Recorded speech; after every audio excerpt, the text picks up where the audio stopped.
Okay, so now we are starting with renal system from marrow, edition 6. Let's start. Congenital anomalies of the kidney and urinary tract. Anomalies of the renal system. First, we are going to read about the renal parenchymal anomalies. One second. So, renal parenchymal anomalies are those which affect the upper part of the renal tract. Now, the distal urinary tract anomalies, they affect the urinary bladder and urethra. Starting with the starting with the renal parenchymal anomalies, right? First is renal HLSS, dysplasia, and fusion defects, right? So starting with renal agenesis, it is the absence of development of kidney. In renal agenesis, there was no development of the kidney. In dysplasia, there is presence of primitive ductal structures in the kidney due to abnormal metanephric differentiation. So there is what? Primitive distal structures present in the kidney due to abnormal differentiation. Now there is something called as the fusion defect, which leads to horseshoe kidney. These are all the renal parenchymal anomalies. There is something called dysplastic disorder in which cystic dysplasia is present and it is more unilateral than bilateral. Let's start with unilateral renal dysplasia or multicystic dysplastic kidney MCDK. What is MCDK? Let's see. More common in the left side. Okay. Multiple cysts may replace the normal tissue. So what's seen is multiple cysts may be present, more common on the left side. Renal function on the affected side is absent. Okay. So most commonly on left side there will be no renal function.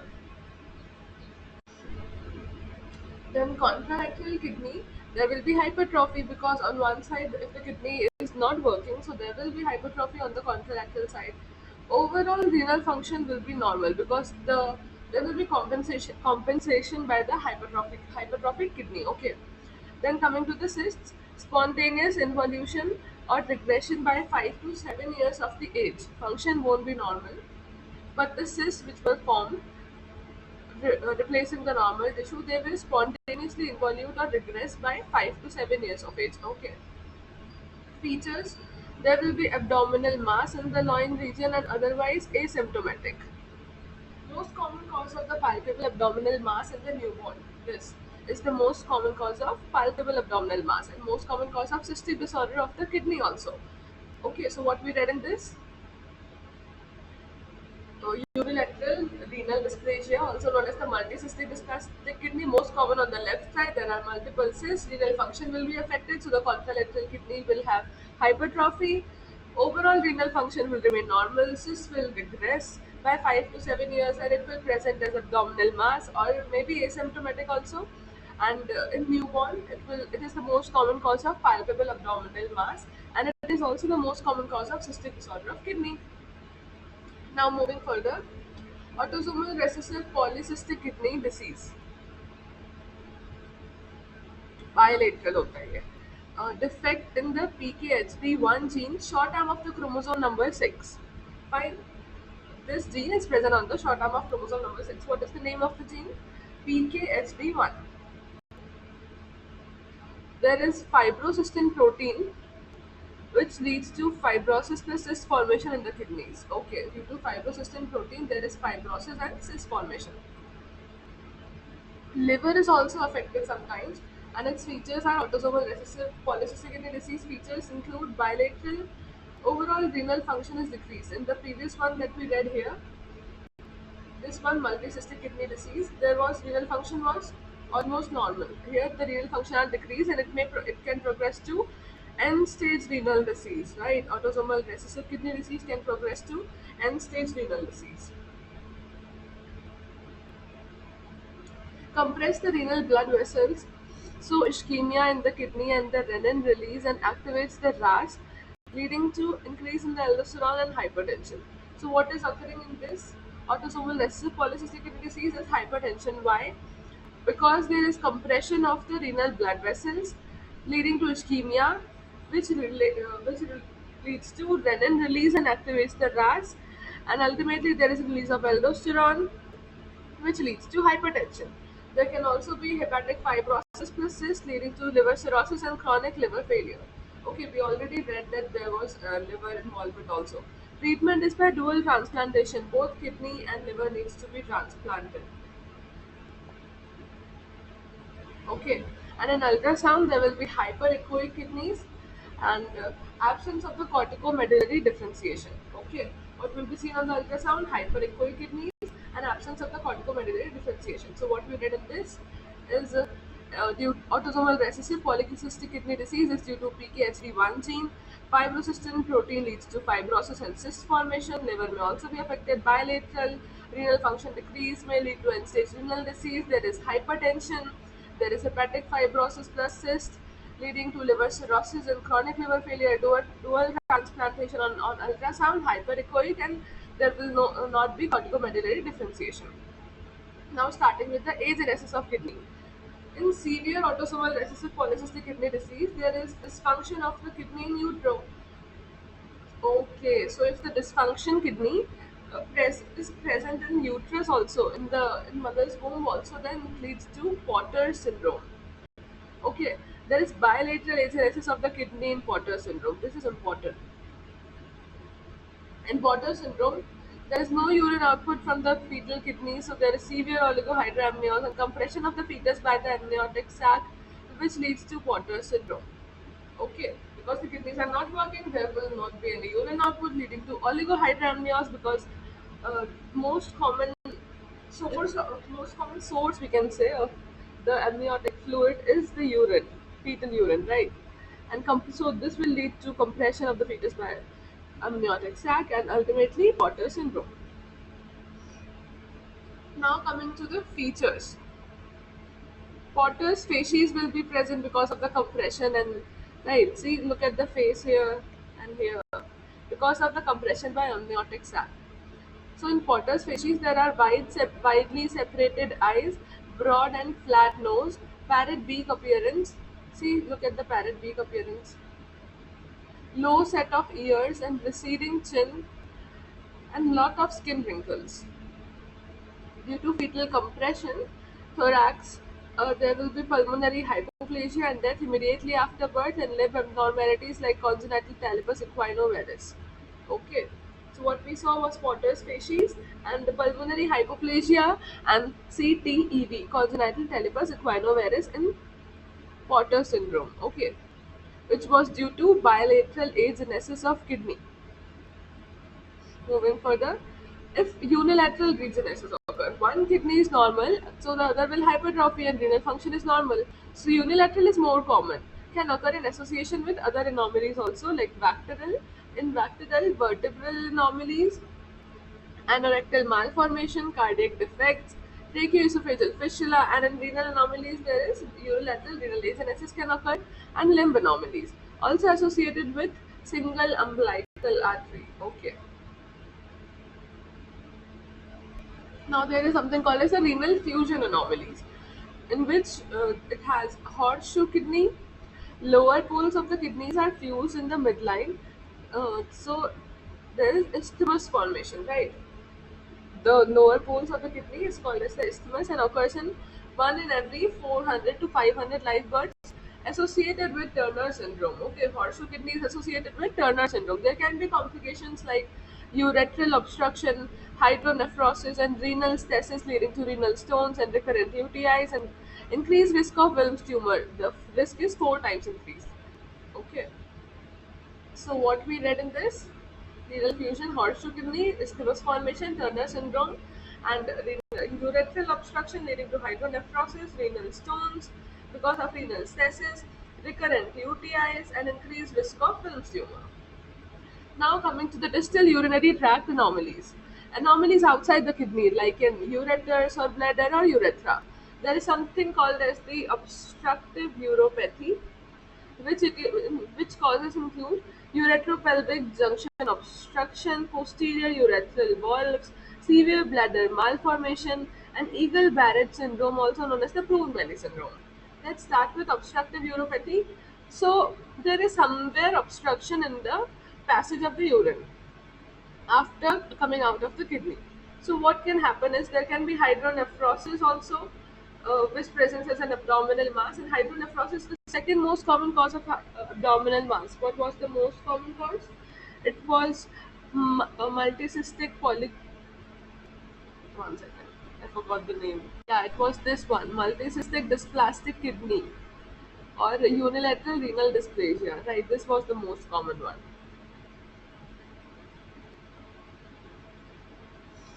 Right, starting with here, second most common is the hydronephrosis, and a newborn baby can also present antenatally. There can be abdominal pain in the loin region, and recurrent UTIs and poor urine stream and increased risk of renal stones. Same that we read above in the horseshoe kidney. Investigations include antenatal ultrasound in the second trimester, USG-KUB, and micturating cystourethrogram postnatally. After birth, we can do this micturating cystourethrogram. So, starting with the uretropelvic junction obstruction. This is overall the most common cause. Due to abnormalities of the smooth muscles fibrous band, there is narrowing or obstruction. Okay, uretropelvic, we know where it is, right? So due to this, there is narrowing and obstruction. Unilateral is more common and more commonly left kidney is affected. Antenatally, we can see hydronephrosis, and postnatally there will be abdominal mass. Recurrent episodes of the abdominal pain and vomiting, that is called as the Dietzen's crisis in older children. Due to uretropelvic junction obstruction, there will be recurrent episodes of the abdominal pain and vomiting, that is Dietzen's crisis in older children. It is managed by resolve spontaneously after 48 to 72 hours post-birth if persistent surgical correction is done by Anderson-Heinz pyeloplasty. So it is resolved spontaneously after 48 to 72 hours. Right, uretropelvic junction obstruction. There was just narrowing, which presented as hydronephrosis antenatally, and after birth, abdominal mass, and gets corrected on its own. And if not corrected within 3 days, then we do Anderson-Heinz pyeloplasty. Now the second thing which we are reading under this obstructive uropathy, we read about the uretropelvic junction obstruction. Now posterior urethral valves. Seen in males, most common severe cause of obstructive uropathy. Okay, males, most common severe cause of obstructive uropathy, severe condition, valves in the lower part of the prostatic urethra below or distal to the verumontanum, extending till the external urethral sphincter, causing urinary obstruction. So basically, there is the valves which are present in the lower prostatic urethra, they extend till the external urethral sphincter. There are no valves at the. This valve is not usually present in the external urethral sphincter, but if it is present, then it will cause the urinary obstruction. Area proximal to the obstruction will become dilated, and there are trabeculations of the bladder wall due to the abnormal dilation of the bladder wall. You can see the trabeculations, right? This is called as the trabeculations of the bladder wall. There can be hydrouretronephrosis because now as the ureters are also involved here, because obstruction is somewhere here, no, at the external urethral sphincter. So ureter will also be involved and urinary bladder also. So this is hydrouretronephrosis, and features again the same: abdominal mass, poor urinary stream, there is dribbling of the urine during micturition, and increased risk of the UTI. Diagnosis by micturating cystourethrogram and voiding cystourethrogram. How is it managed? Inserting a feeding tube or a feeding catheter to relieve the pressure. Foley's catheter is not used in children as it may cause the spasm. Okay. So what we have to do is feeding tube. Endoscopic fulguration of the valves. What is done is destruction basically. Definitive treatment. It is the definitive treatment only done if the serum creatinine levels are normal. Okay. What we are doing is endoscopically we are burning the valves. Destruction. We inserted the feeding tube to release the pressure. We did the destruction of the valves present at external axial sphincter, and temporary vasectomy if serum creatinine is high. Fine. So what we read in the posterior urethral valve, which is most common in the males, most common cause of severe obstructive uropathy, and the valves extend till the external urethral sphincter, causing the urinary obstruction. Also, there is a area proximal to the obstruction is dilated. There are trabeculations of the bladder wall, hydrouretronephrosis, and it can present as abdominal mass or poor urinary stream, and increased risk of recurrent UTI. Okay, then it is diagnosed by MCU, that is micturating cystourethrogram or voiding cystourethrogram. Management is by inserting a feeding tube to release the pressure, or by destruction of the valves, or temporary vasectomy if the creatinine is high. Now coming to the severe bladder malformation, which was the third heading, right? Severe bladder malformation, and after that we have one more, Eagle-Barrett syndrome under the obstructive uropathy.